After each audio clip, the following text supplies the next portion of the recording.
দেখো বন্ধুরা, আমি কিন্তু আজ বানিয়েছি কুমড়ো শাক দিয়ে মাছের মাথা, মাছের তেল দিয়ে চচ্চড়ি আর বা ছেঁচড়া, তোমরা যেটাই বলো। তোমরাও যদি এরকম একটা ডিলিশিয়াস রেসিপি রান্না করতে চাও বাড়িতে, তো দেখে নিতে হবে রেসিপিটা কেমন করে বানিয়েছি, স্কিপ করলে চলবে না। তো চলো বেশি না বকে ভাট, রেসিপিটা তৈরি করা যাক।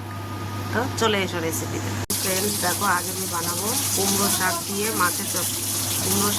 মাছের চচ্চড়ি আর মাছের তেল দেবো এর মধ্যে। তো আমি দেখো এখানে কুমড়ো শাক ভালো করে কেটে ধুয়ে নিয়েছি, আর এখানে আমি দেখো দুটো মাছের মাথা তার ক্ষেত্রে কাটিয়ে দিয়েছি। আর এখানে দেখো আছে সবজি কী কী দিয়েছি, দেখো ওল দিয়েছি, বেগুন, আলু, পটল, ঝিঙে সব দিয়েছি এর মধ্যে। এই এরকমভাবে মিক্স সবজি হবে এটা। তো দেখো আমি সব রকম সবজি দিয়েছি। আর এখানে ফোড়নের জন্য কেটে নিয়েছি দুটো, একটা বড় সাইজের পেঁয়াজ, একটা ছোটো সাইজের পেঁয়াজ একটু বড় বড় করে কেটে নিয়েছি। আর দেখো নিয়ে নিয়েছি 5 থেকে 7টা কাঁচা লঙ্কা। আর এদিকে দেখো একটু মাছের তেলও নিয়ে নিয়েছি, আর আমি মাছের তেলটাকেও ভেজে নেব। মাছের মাথাটা দেখো আমার ভাজা হয়ে গেছে। তো দেখো ফোড়নে আমি কী কী দিচ্ছি, 5 ফোড়ন আর শুকনো লঙ্কা দিয়েছি। এবার দিয়ে দেবো পেঁয়াজটা দিয়ে দেবো।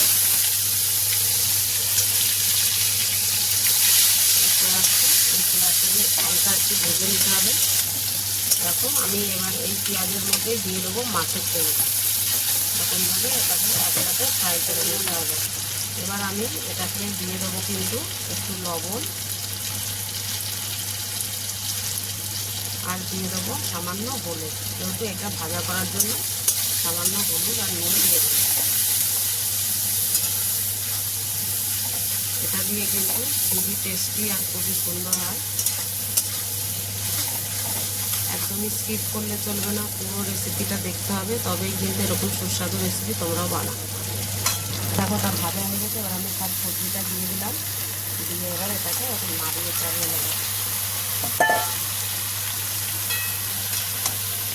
দেখতে পাচ্ছ সবজিটা আমি সব দিয়েছি। তোমরা এরকম অনেক রকমের সবজি দেবে, তবে কিন্তু এটা বেশি টেস্টি হবে। এটাকে ভালো করে নাড়িয়ে চাড়িয়ে নিতে হবে। এবার এর ভেতরে আবার একটু লবণ দিয়ে দেবো।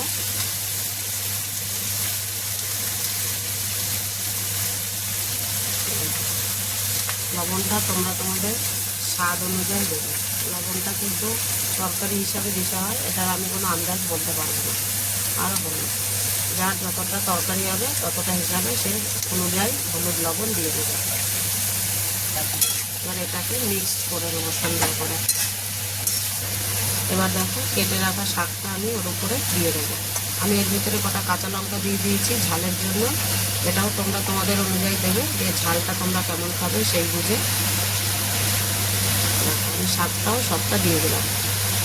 এটা কিন্তু আমাদের নিজেদের গাছের কুমড়ো শাক, যেহেতু আমরা বাজার থেকে কিনে আনিনি, একদম টাটকা তুলেই কেটেছি আর কেটেই রান্না হয়ে যাচ্ছে। এবার এটাকে ভালো করে নাড়িয়ে চাড়িয়ে মিশিয়ে নিতে হবে।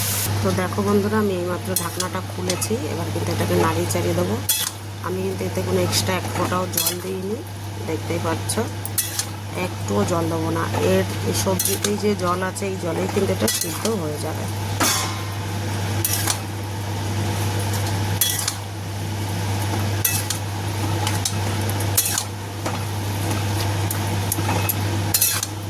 এখনই অলরেডি সিদ্ধ হয়ে গেছে, অর্ধেক আলু কিন্তু 50% সিদ্ধ হয়ে গেছে। আমি আবারও একবার ঢাকা দিয়ে দেবো এটাকে। দেখো বন্ধুরা, আমি কিন্তু আবার ঢাকনাটা উঠিয়ে দিয়েছি, দিয়ে এবার আমি দেখো আমি মাছের মাথাটা দিয়ে দিয়েছি। এইভাবে এটাকে ভেঙে চেড়ে দেবো, দিয়ে কিন্তু এটার সাথে মিশিয়ে দেবো। মাছের মাথাটাকে দিয়ে এভাবে ভেঙে দিতে হবে। এবার দেখো মাথাটা মিশিয়ে দিয়েছি। এবার এতে একটু সামান্য জিরের গুঁড়ো আমি দিয়ে দেবো।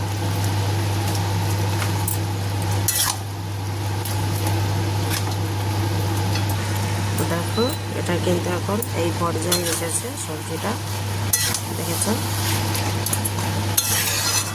খুবই সুন্দর একটা থিকনেস। আর একটু এর ঝোলটা শুকাতে হবে, তবে গিয়ে এটা হয়ে যাবে।